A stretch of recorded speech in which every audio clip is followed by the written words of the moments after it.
Muy buenas noches a todos y todas las personas que nos acompañan. Soy Rogelio Laguna, esto es Orgullo al Aire. Como todos los lunes me acompaña Amanda Monter y estamos, por supuesto, por Violeta Radio. Amanda, ¿cómo estás? Un día muy complicado bueno, además de regresar de vacaciones, los que medio tuvimos unos días porque no fuimos todos, pero además, bueno, amanecimos con la idea no la idea, la noticia de que murió el Papa Francisco. No sé si tú tienes alguna opinión al respecto. Fue un papa, me parece que es verdad, como que permitió que se abriera un poco más el debate de la comunidad LGBT, pero también como que nos quedamos esperando las grandes reformas. No sé, ¿tú qué piensas, Amanda? Sí, la verdad es que supongo que también es bastante complicado, ¿no? Porque le pega a este tipo de cambios, le pega como al core, ¿no? De mucho de la tradición, principalmente católica.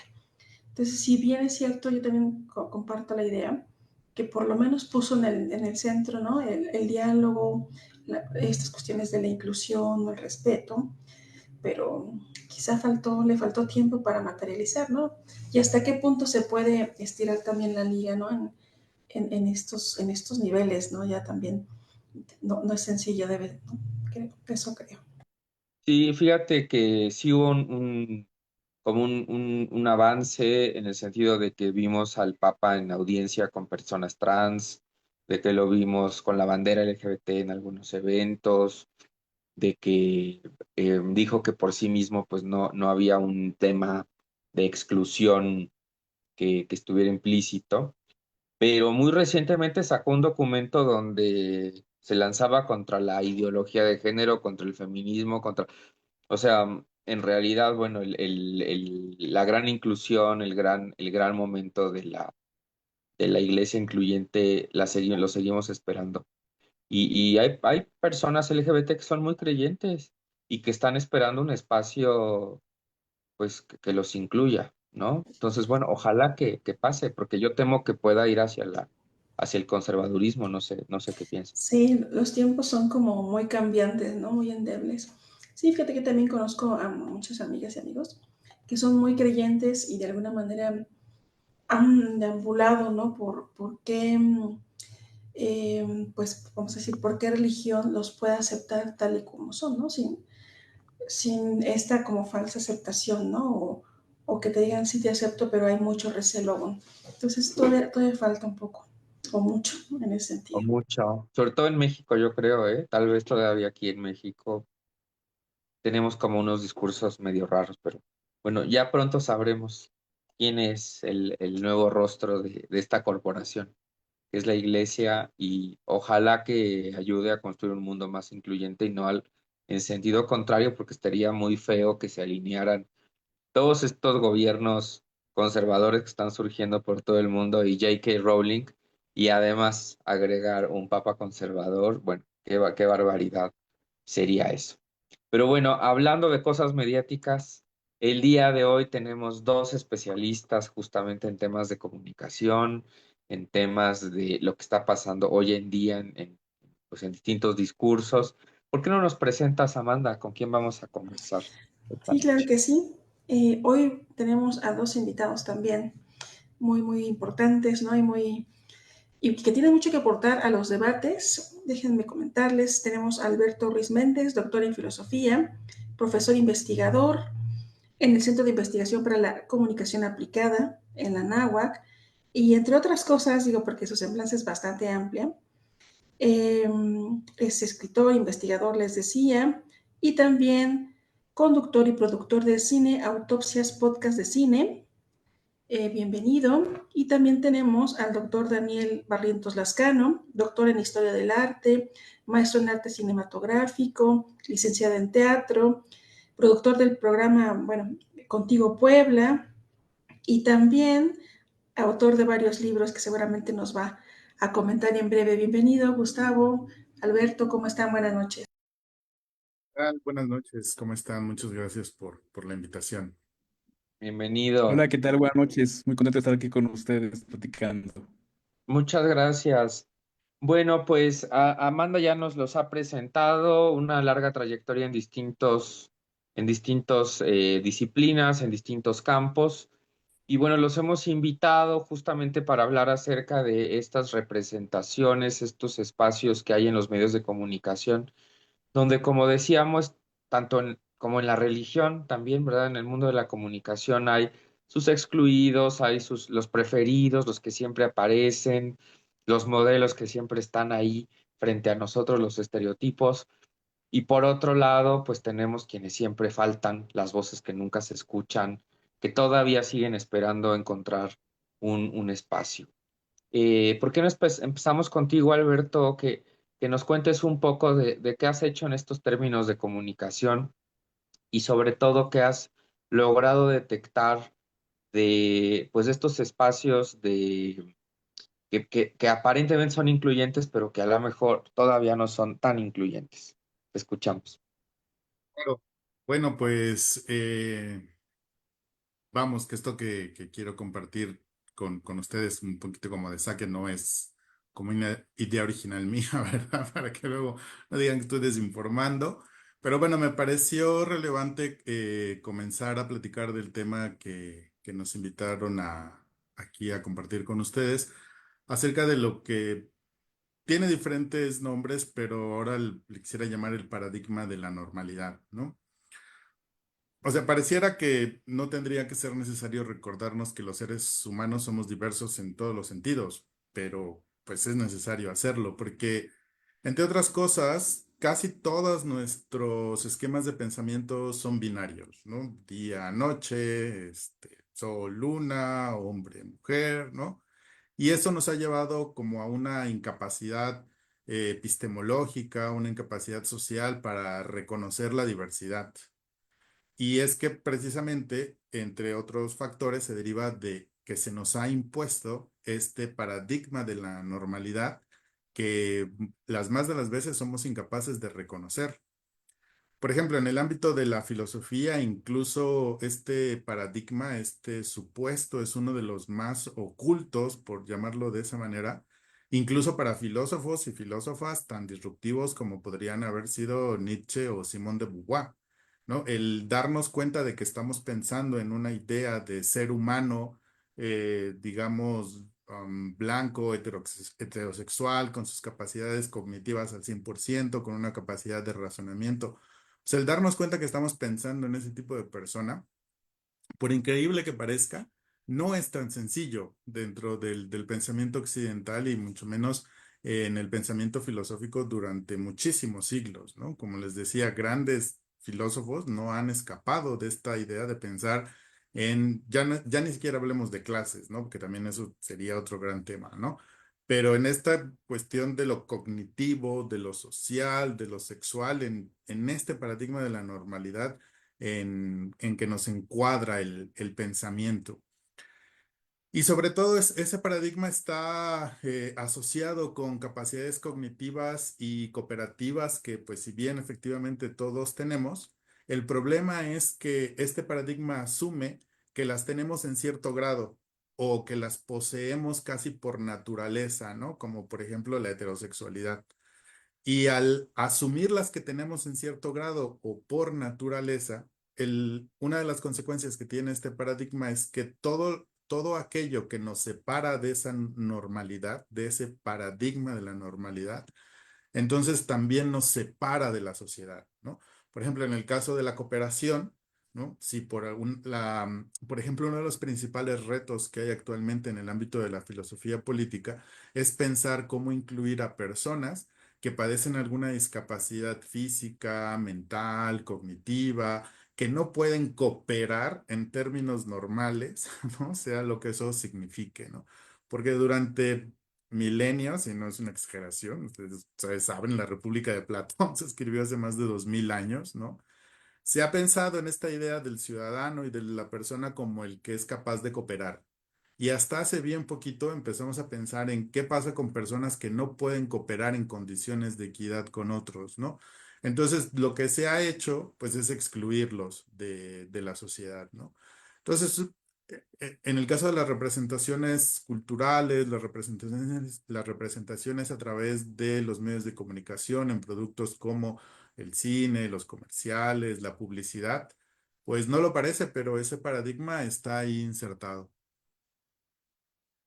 Bueno, ahorita nos cuentas un poquito más porque justamente Gustavo, que ya nos lo presentó Amanda, pues se ha dedicado gran parte de su tiempo a toda esta parte pues que sí, del escenario, ¿no? Inclusive de la pantalla. Y tal vez te has dado cuenta también tú, Gustavo, pues que vivimos en una sociedad que, pues todos somos iguales, pero unos más iguales que otros, unos aparecen más en la pantalla, otros no aparecen. ¿Qué nos podrías decir? Cuéntanos por una parte, pues que has hecho un poquito más, porque siempre la semblanza es muy reduccionista, pero también a ver qué nos podrías decir del tema. Bienvenido. Pues justamente, Rogelio, he hecho un mapeo de la representación LGBTQ desde los inicios de la historia del cine.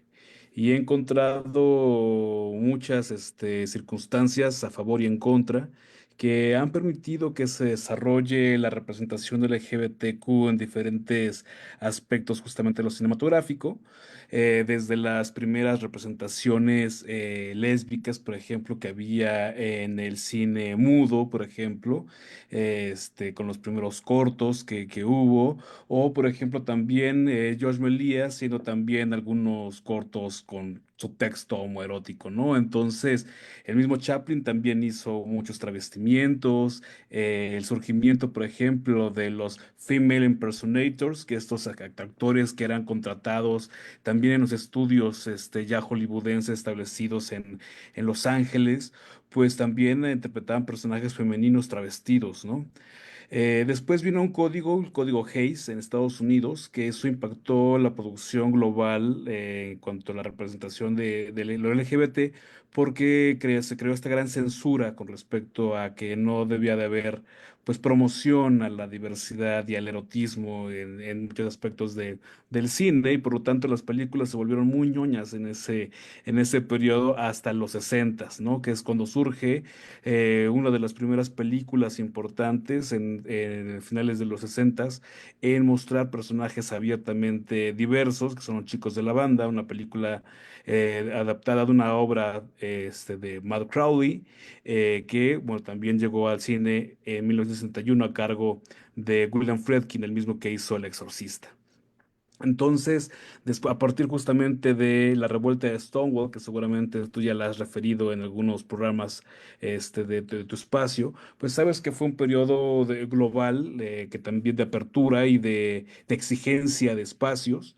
Y a partir de ahí, pues muchos cineastas comienzan a presentar, como tú mencionabas, a personajes estereotipados, o tropos, de los cuales pues había el mejor amigo gay, o por ejemplo el Creepy Cross Desert, ¿no? Que también nos muestra villanos travestidos y demás, en películas de estas de thriller y de misterio y demás que por ejemplo produjo Brian De Palma, ¿no? Hizo Vestida para matar, por ejemplo, ¿no? Que también tiene un villano travestido, ¿no? Y bueno, hasta los 90, que es cuando ya comenzamos a tener, a hablar de una experiencia LGBT mucho más honesta, más concreta, más centrada justamente en personajes con tribulaciones muy problemáticas, y surge el New Queer Cinema, que es un tipo de cine que Ruby Rich establece en 1991, a partir de que ella va a un festival de cine y encuentra que hay diversas películas que hablan del tema, ¿no? Entre ellas Filadelfia. Y a partir de ahí, pues entonces comenzamos a ver un boom en la creación cinematográfica, llevándonos al cine digital, que gracias al 2000 y a la apertura cinematográfica que provió el cine digital, pues también hizo que la representación LGBT se ampliara. Pero bueno, en mi investigación de doctorado que hice del 2000 al 2020 en esta representación LGBT, encontré que globalmente solamente lo LGBT representa el 2%. Es una cantidad ínfima comparado con todo el cine que se produce globalmente. Y GLAAD, que es una organización que justamente ve en esos aspectos comerciales, detecta que también entre año con año aproximadamente hay un porcentaje de películas comerciales de las productoras más importantes, entre ellas Warner, Sony, Paramount, bueno, las que conocemos básicamente, que consumimos en las diferentes plataformas. Pues GLAAD detecta que entre el 11% y el 18% hay una representación del LGBT en las películas comerciales. Entonces, pues vemos que hay desigualdades. También otra desigualdad importante es la representación gay, que es la que representa el 80% de la producción global.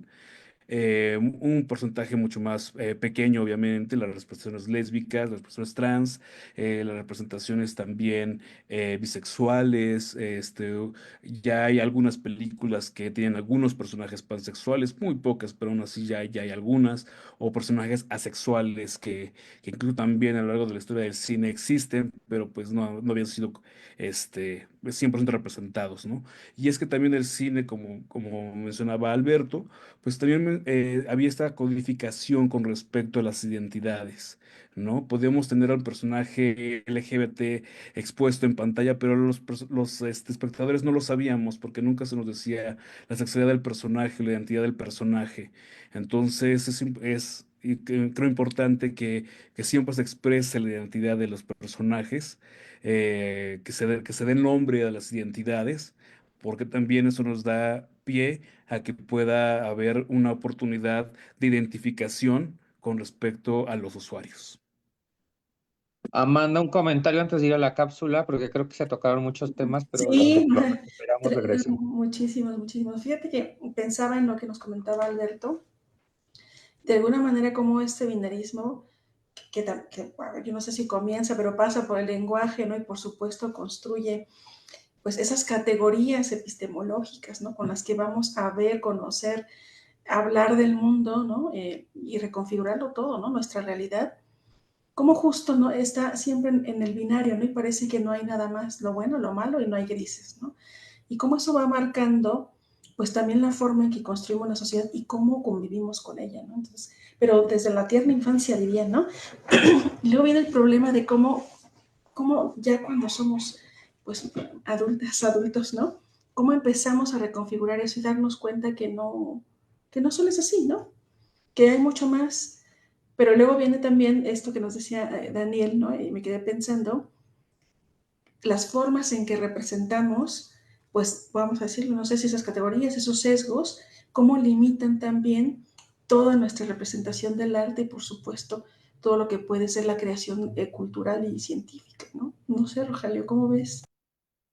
Bueno, pues hay muchos temas que quisiéramos tocar, pero los tocaremos en cuanto regresemos después de esta cápsula que nos ofrece siempre nuestro querido Antonio Pulido, en esta ocasión sobre la marcha LGBT que ya se está preparando en Puebla, que uno luego pensaría que eso no existe, pero Gustavo es de Puebla, después le vamos a preguntar a ver si es cierto que está la marcha ya en preparación. Te escuchamos, Antonio, y regresamos con nuestros invitados en unos minutitos. Gracias, Rogelio. Son las 8:58 de la noche. Soy Antonio Pulido. Los saludo con mucho gusto en este lunes 21 de abril del 2025. Un poco, pues ya fresca la ciudad aquí en la Ciudad de México con 19 grados de temperatura. Y como ya lo comentaste, Rogelio, ya las calles de Puebla pues se están alistando, se están llenando de muchos colores porque ya se acerca la marcha LGBTIQ+, aquí, bueno, allá en la ciudad de Puebla. Se llevará a cabo el día 21 de junio y pues ya se están alistando porque pues se va a realizar este contingente de la marcha LGBTIQ+, que reúne a todos los miembros de la comunidad arcoíris. Algunos colectivos se movilizarán bajo el lema Crimen pasional, mentira nacional. Se eligió este lema pues para recordar a Osiel Baena, quien fue la primera persona no binaria en ocupar una magistratura judicial en México y América Latina. Recordemos que lamentablemente fue hallado muerto con su pareja sentimental, Dorian Nieves, el pasado 13 de noviembre del año 2023. Regresando al evento, pues como ya se los comenté, la fecha y la ruta sobre esta marcha se llevará a cabo el día 21 de junio del 2025, iniciando a las 3 de la tarde. Se darán cita a todos los manifestantes en el Parque Juárez, pues para continuar con la manifestación por el Boulevard 5 de Mayo, para incorporarse por la calle Juan de Palafox y Mendoza. Por supuesto, pues finalizar en el Zócalo de la ciudad de Puebla. Como dato curioso, la Asociación de la Protección de la Pluralidad Sexual y Derechos Humanos ha comunicado a través de diferentes redes sociales que se están sumando 10 municipios que se realizarán movilizaciones entre los meses de mayo, junio y julio. En noviembre, pues, esto para exigir respeto y tolerancia a la comunidad LGBTIQ+. Estos 10 municipios que se van a sumar en diferentes meses, pues serán Cuetzalan, Acatlán de Osorio, Ciudad Cerdán, Izúcar de Matamoros, Tehuacán, y pues bueno, a los habitantes quienes estén en esos lugares, pues por supuesto que van a disfrutar y gozar de estas manifestaciones de la comunidad LGBTIQ+. Recuerda que estas manifestaciones se llevarán a cabo el día, bueno, en la ciudad de Puebla, el 21 de junio del 2025, iniciando a las 3 de la tarde. Y bueno, pues algunas recomendaciones que es importante que tomen quienes nos están sintonizando a través de la página Violeta Radio. Si vas a acudir a alguna de estas manifestaciones, pues es importante que asistas, que acudas con ropa cómoda y calzado cómodo. Esto pues para que no tengas lesiones durante la manifestación. Muy importante hidratarse durante el recorrido y, por supuesto, usar gorra o bloqueador solar. Recuerda que esta información la escuchaste en Violeta Radio, y también recuerda que nos puedes sintonizar a través de la página violetaradio.org todos los domingos en punto de las 12 del día. Recuerda que soy Antonio Pulido y continuamos. Devuelvo los micrófonos a Rogelio y Amanda aquí a través de la estación Violeta Radio. Muchas gracias, Luis Antonio. Y bueno, a ver si vamos a Puebla, que Amanda nunca quiere acompañarnos a estos eventos, pero a ver si este año sí la convencemos. Que se Muchísimas anime. gracias, Vamos, que se anime. Y vamos, vamos Rob. a regresar con Gustavo y con Alberto. Fíjate, Alberto, vamos a retomar la conversación un poco con lo que decía Amanda, de que, bueno, hay una conversación desequilibrada en el sentido de que hay quienes siempre hablan y hay quienes nunca hablan. Hay quienes siempre se les ponen los micrófonos, se representan, y hay quienes nunca se representan, ¿no? Y estamos hablando, como decías tú, de las mujeres, de los eh, que tienen alguna diferencia étnica, que tienen alguna diferencia lingüística, o inclusive la diversidad sexual, que me parece un poco feo que nos metan a todos en un solo saco, ¿no? O sea, eres un poquito diferente del modelo, te vas al modelo de las diversidades, como justamente hubiera un modelo hegemónico, este, frente al cual todos nos medimos, ¿no? Entonces, ¿pero qué podemos hacer? Esa sería la otra pregunta. El diagnóstico yo creo que lo tenemos bastante claro, pero ¿qué hacemos, Alberto, para combatir esta clase de piso disparejo? De plantear una posible respuesta, que no me comprometo que sea solución, quisiera complejizar un poquito esto que acabas de decir, porque, vamos, es verdad que, pues, que somos tan diversos como cada uno de nosotros, ¿no? Pero cuando hablamos en términos de sociedad, necesitamos ciertos esquemas políticos para poder pensar en cómo mejorar la vida de comunidades, de grupos sociales, de activistas, ¿no? Es decir, esos esquemas de pensamiento de alguna manera también ayudan a organizar a la sociedad y poder identificar cuáles son las necesidades específicas de cada uno de estos, ¿no? O sea, por ejemplo, cuando hablamos, lo sabemos muy bien en la educación superior, de que existen becas para grupos vulnerables específicos, pues bueno, de alguna manera tenemos esta sensación de que pues está bien que haya ese tipo de apoyos específicos porque efectivamente son comunidades que tienen una vulnerabilidad y una exclusión histórica, ¿no? Entonces ahí está un poco pues el gato de Schrödinger, ¿no? Por un lado no queremos que nos estigmaticen, ni no queremos que nos encasillen, pero por otro lado pues es necesario reconocer que pertenecemos a comunidades que han sido de alguna u otra manera estigmatizadas o que se le han negado ciertos derechos. Y ahí es donde esbozo de alguna manera un esquema de pensamiento que eluda estas estigmatizaciones o estos encasillamientos, ¿no? Y me referiré al filósofo Amartya Sen, que él tiene un concepto que es el concepto de diversidad de identidades. Creo que para quienes nos dedicamos a pensar en las cuestiones sociales, debemos aprender a pensar en lo social desde la diversidad de identidades y asumir que en una misma persona se pueden cruzar tanto diferentes intereses, gustos, preferencias, pero también diferentes niveles de exclusión, diferentes niveles de necesidad. Y que una persona por ser lesbiana y perteneciente de una comunidad indígena, pues va a tener las mismas necesidades que todos los de esa comunidad que no tienen esa orientación sexual, ¿no? Por ejemplo.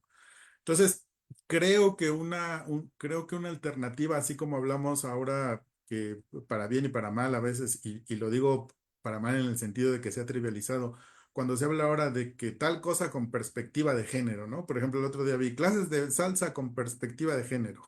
Y dije, ok, bueno, eso de tener algo positivo, voy a pensar.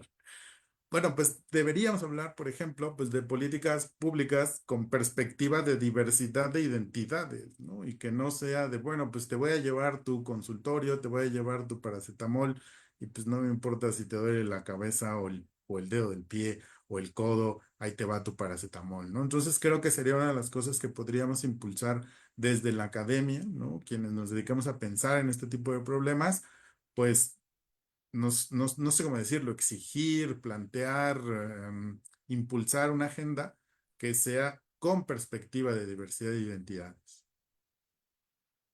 Pues qué difícil, Amanda, y sobre todo, por ejemplo, en temas como los que decía Gustavo en el cine, donde hay tan poca representación, tan pocos modelos. Yo creo que algo que a ti te interesa mucho es esta subrepresentación de las mujeres, de la diversidad. Hay muchas más películas para hombres, ya hasta ni siquiera me da tiempo de ver, porque aunque es poquito cine, pero ya hay bastantito.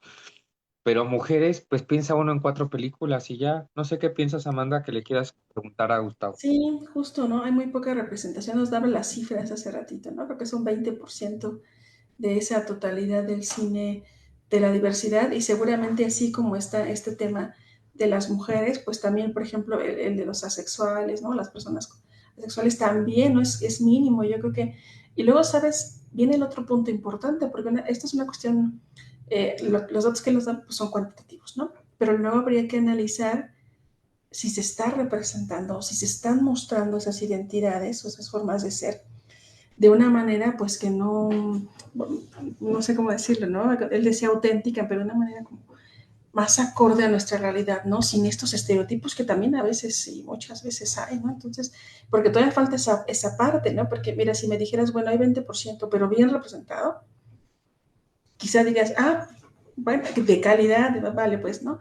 Que también pasa mucho con el cine trans, ¿no? O los personajes trans, que puede haber un número, ¿no? Pero también que llega a ser hasta ridiculizado, ¿no? Abordado de una manera quizá no muy adecuada. Entonces creo que también, no sé, Daniel, si decías Gustavo Daniel o cómo te gusta que te digan. Daniel o Gustavo Daniel. Gustavo está muy bien, no te preocupes. Gustavo, va. Si tú lograste avanzar en en análisis, pues no sé, cuantitativo o de fondo, por decirlo así.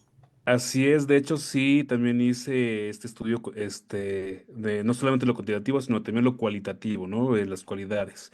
Y justamente en mi tesis de doctorado, encontré que también hay una visión heterosexuada que también construye cierto tipo de personajes LGBT, ¿no? Y que de hecho es un porcentaje alto con las películas comerciales, ¿no? Entonces, eso hace que también pues nos veamos en desventaja total y absoluta, ¿no? Porque no solamente es una visión sesgada, es una visión estereotipada, juzgada, denigrada, en muchos aspectos, ¿no? Entonces, existe cineastas lesbianas, por ejemplo, que hacen excelente cine de calidad. Por ejemplo, Clea Duvall, que acaba de estrenar es una actriz lesbiana muy interesante, pero que ella también acaba de dirigir una película con Kristen Stewart, que Kristen Stewart decíamos, bueno, es la actriz de Crepúsculo, sí, pero también es un icono queer muy interesante que está haciendo un cine muy brillante queer, ¿no? Entonces, yo creo que también tenemos que dejarnos estos prejuicios de lado porque nos ha impedido también conocer muchos cines, ¿no? Yo creo que, por ejemplo, también un dato muy importante que se me olvidó mencionar justamente en intervención pasada, pues también es el hecho de que hay esos tropos completamente negativos, ¿no? Como el queer face, ¿no? Estos actores cisgénero que interpretan a personajes trans, ¿no? Que también eso le quita oportunidades de casting a actores y actrices trans o actores y actrices no binarias, ¿no? Por eso también es muy importante, por ejemplo, que actores ahora como Elliot Page, que también muestra justamente su identidad transmasculina, lo haga de una manera tan valiente y tan feroz en el cine de hollywoodense, ¿no? Porque justamente pues se ha visto completamente relegado a personajes muy pequeños. Por ejemplo, también otro aspecto importante que mencionaba justamente Rogelio fuera del aire, hablaba del tercer cine. Este tercer cine es el cine hecho por comunidades rurales, indígenas, afrodescendientes, etcétera, que se hacen en esos grupos marginales que sí hacen un cine, que obviamente no llega a las carteleras comerciales por sus condiciones sociales, pero que aún así hay producción de cine y que se ve en esas comunidades, que se manifiesta en esas comunidades y hay temas mushes, por ejemplo, que también se representan en esos tipos de cine. Entonces, estamos ahorita en un momento muy interesante. De hecho, yo le llamo el New Mainstream Queer Cinema. ¿Y esto qué significa? En esta investigación que realicé para un artículo que se publicó justamente en Brasil. Esta investigación que hice fue demostrar que sí, actualmente hay una comercialización de lo queer con respecto al cine. Y por eso es que podemos ver en streamings como Netflix y Paramount y Max y este tipo de contenidos, pues ver contenidos abiertamente queers dirigidos por creadores queer. Entonces, eso hace interesante, sin embargo, tiene una enorme carga comercial. Le están dando este beneficio de conocimiento a los directores LGBT de hacer un cine comercial que sí ha generado algunas discusiones interesantes, algunas de las películas, algunas de hecho han llegado nominadas a los Oscars y algunas menciones interesantes, pero aún así creo que es justamente una situación de estrategia comercial, ¿no? Aprovechar este dinero rosa, ¿no? Que ya últimamente también se ha desarrollado ampliamente y no creo que haya una apertura real, por así decirlo, de ahora seamos todos creativos e igualitarios con respecto a los temas. Creo que hay una cuestión de beneficio de te doy por este lado, pero también hay una problemática muy interesante que puede desarrollarse el hecho de que lo queer deje de ser queer y deje de ser rebelde y contrahegemónico, que justamente la raíz de lo queer es ser rebelde al sistema. Entonces, pues, si se le da este beneficio comercial, ¿en dónde va a quedar entonces la voz original de los autores que obviamente no van a poder llegar a las plataformas y a los medios de promoción porque entonces son tan disidentes que no va a haber espacio para ellos?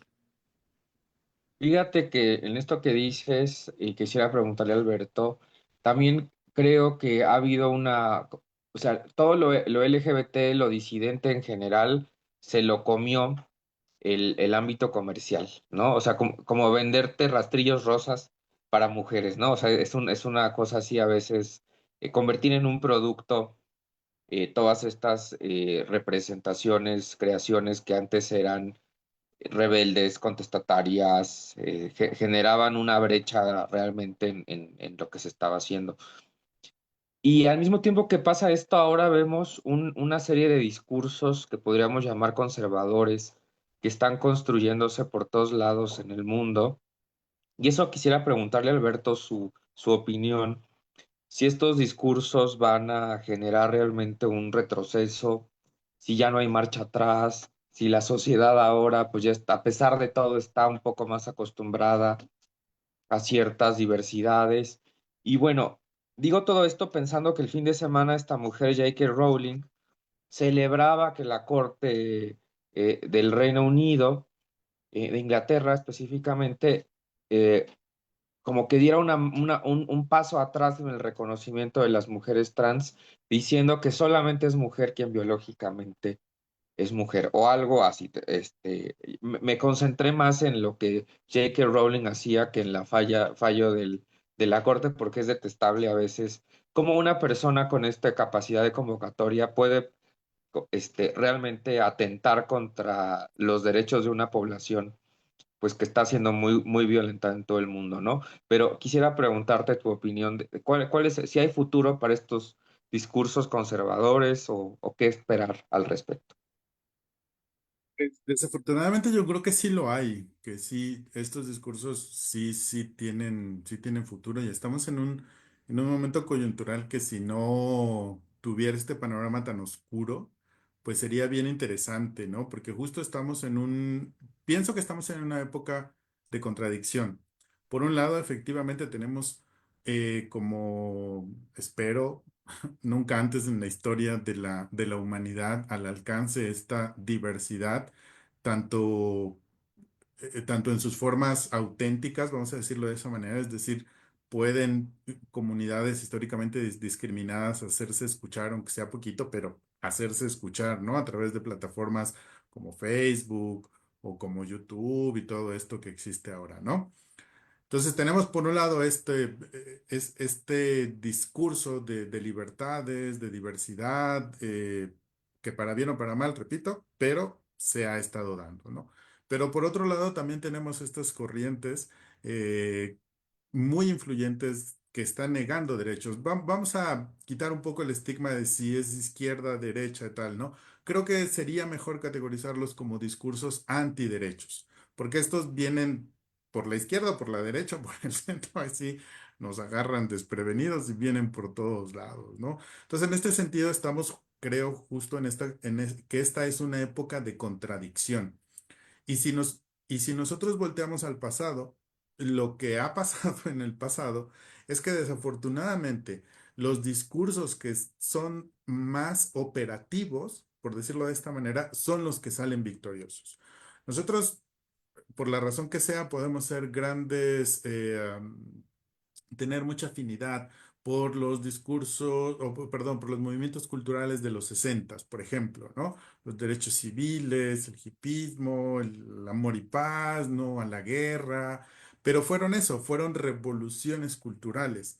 Cuando escarbamos un poquito más, quienes realmente toman el control del mundo, pues son los neoliberales y vean en qué punto nos tienen, ¿no?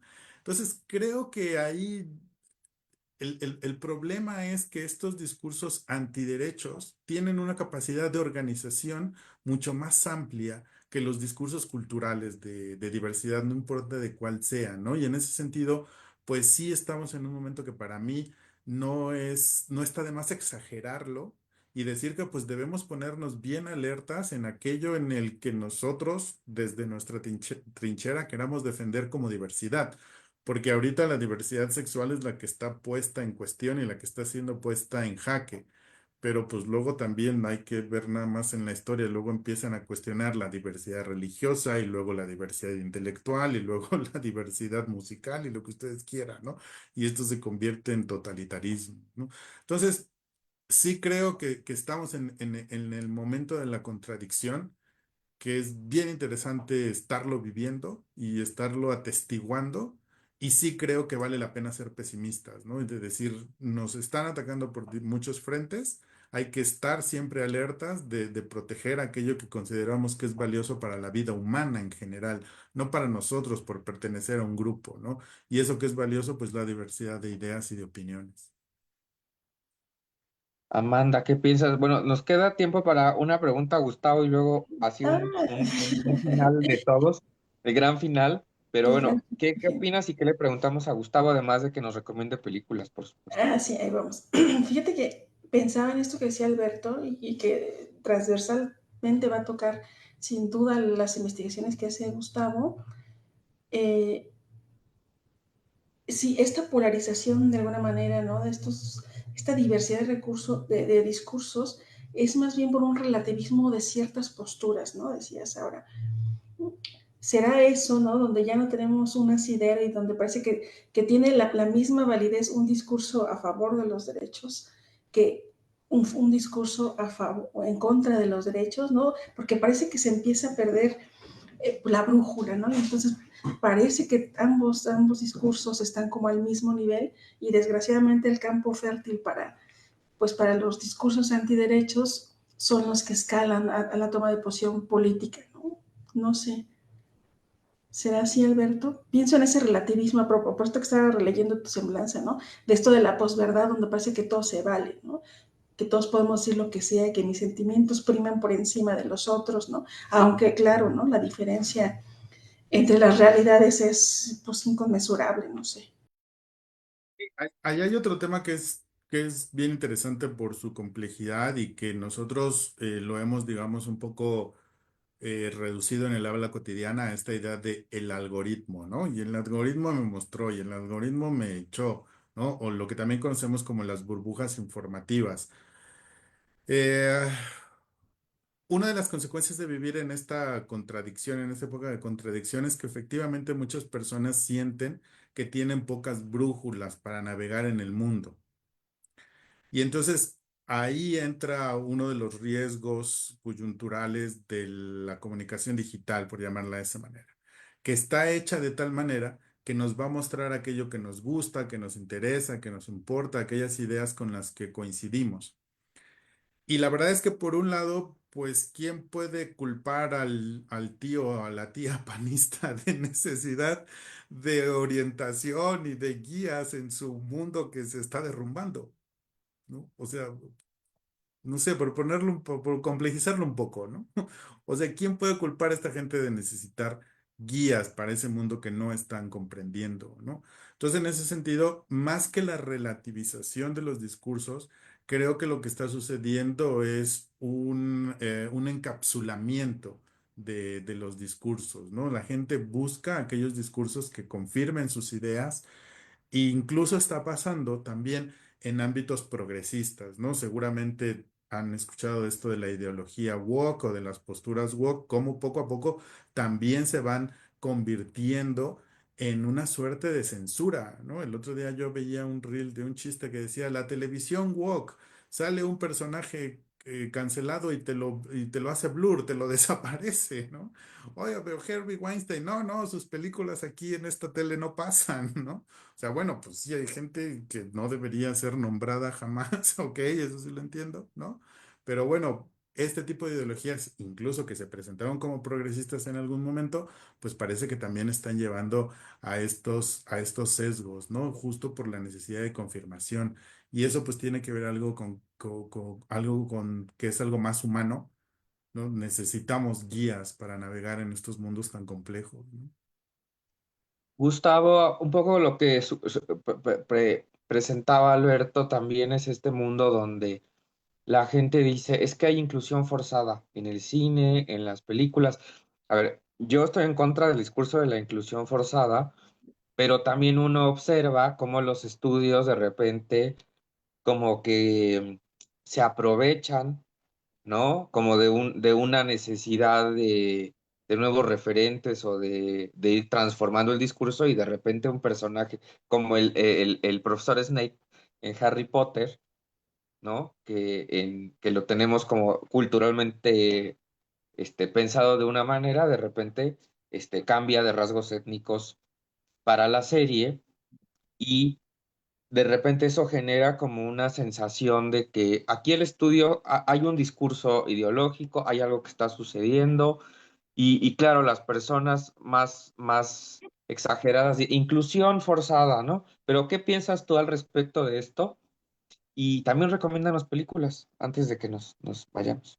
Mira, sí hay un cierto aprovechamiento de la industria por caer bien, ¿no? Ese es un hecho, ¿no? Y también se vuelve un producto vendible.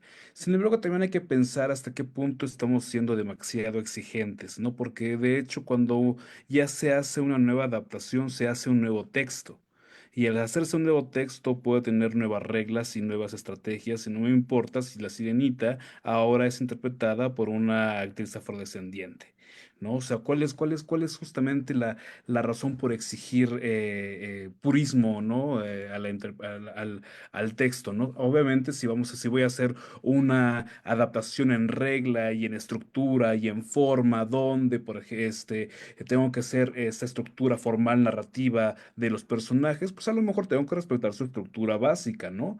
Pero también hay que pensar hasta dónde convertimos esa sensación de nos están vendiendo a, pues, si el actor es bueno, pues adelante, ¿no? Que haga el papel, ¿no? Que lo intente, ¿no? Que hagan esta adaptación si quieren hacer Romeo y Julieta cibernéticos, ¿no? ¿Cuál sería el conflicto, ¿no? O sea, se crea una nueva discusión, ¿no?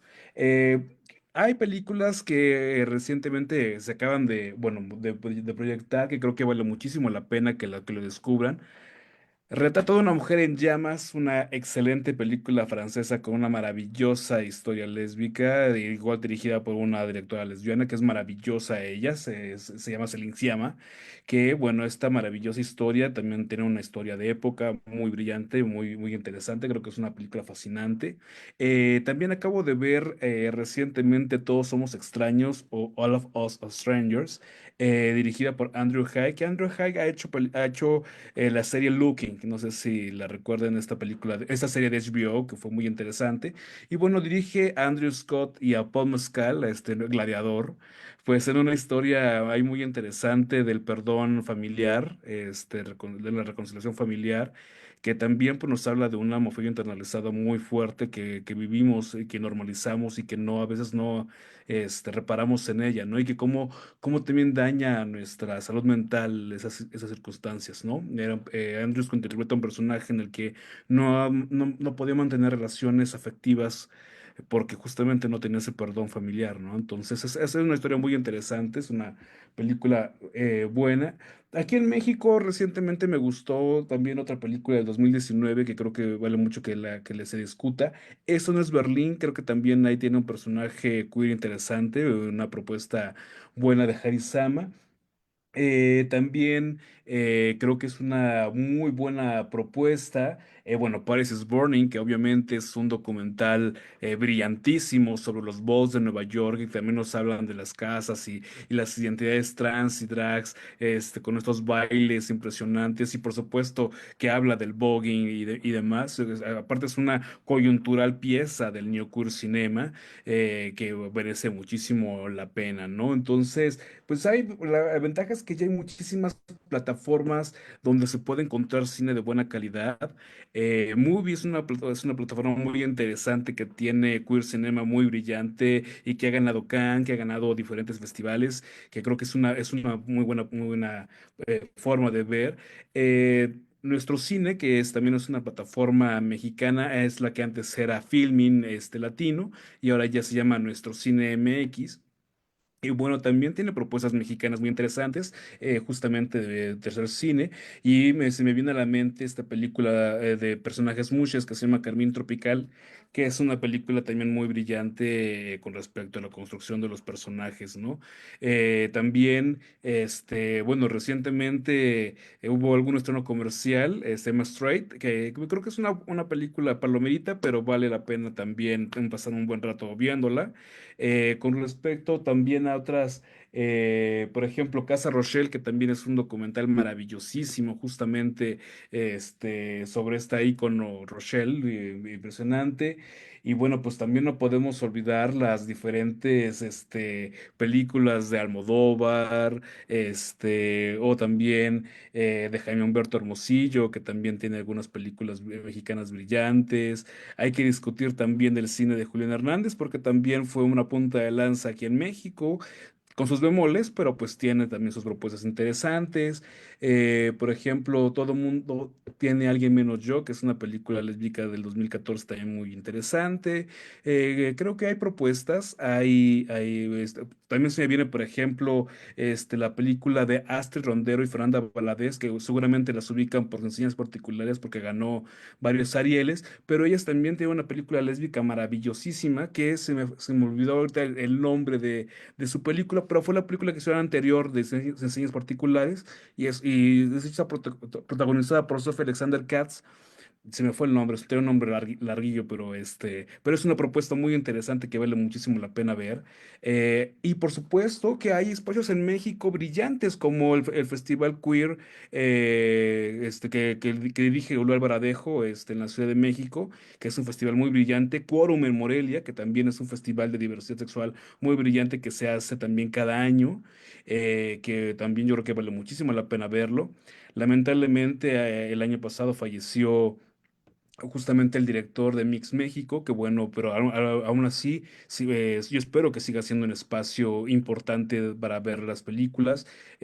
También hay, por ejemplo, festivales de cine queer como en Playa del Carmen, en Monterrey. También está el premio Maguey en el Festival de Cine de Guadalajara. Creo que también hay un premio para películas LGBT en el Festival de Cine de Morelia. Entonces, realmente yo creo que tenemos espacios para ver cine LGBT, tenemos espacio para discutir cines LGBTs, pero pues obviamente hay que tener esta mirada de análisis, de crítica, de cuestionamientos, para poder justamente entender y valorar estas identidades y sexualidades. Muchas gracias. Pues se nos acabó el tiempo, Alberto. Recomiéndanos unas 2 o 3 películas si quieres, porque vi que varias ya las conoces y contigo vamos a cerrar. Sí, pues sí, ya varias de las que mencionó aquí Gustavo ya las he visto. Y no, pues no, yo ya no voy a agregar nada más, el que ya nos dio un catálogo muy amplio pero Jaime Humberto Hermosillo, yo creo que es un cineasta al que hay que recuperar. Sí. Las apariencias engañan. Si no han visto Las apariencias engañan, vean, o Exorcismos, ¿no? También es una gran película. Creo que habría que recuperar al el Doña Arlinda y su hijo. Bueno, ya dije, no iba no a decir y ya acabé diciendo, vean Cine de Jaime Momento Hermosillo, por favor. Y también, por Bueno, cierto, ya para cerrar, el cine de Taboada, que también es el cine Ah, claro. clásico mexicano de terror, tiene mucho subtexto lésbico muy interesante. Sí, por bueno, supuesto. pues Amanda, siempre nosotros queriendo hacer tiempo el fin de semana para ver si logramos ver todas las películas que nos recomendaron, pero pues ya se nos acabó el tiempo, Amanda. Sí, se nos acabó el tiempo. La verdad es que fue una plática muy amena. Voló el tiempo. Muchísimas gracias, Gustavo Alberto, por estar aquí con nosotros este lunes lluvioso en la ciudad. Bueno, pues gracias a Y ustedes por la Muchísimas invitación. gracias por la invitación. muchas gracias. Día de que se acaba un ciclo en la iglesia y a ver qué viene para el mundo a partir de este momento.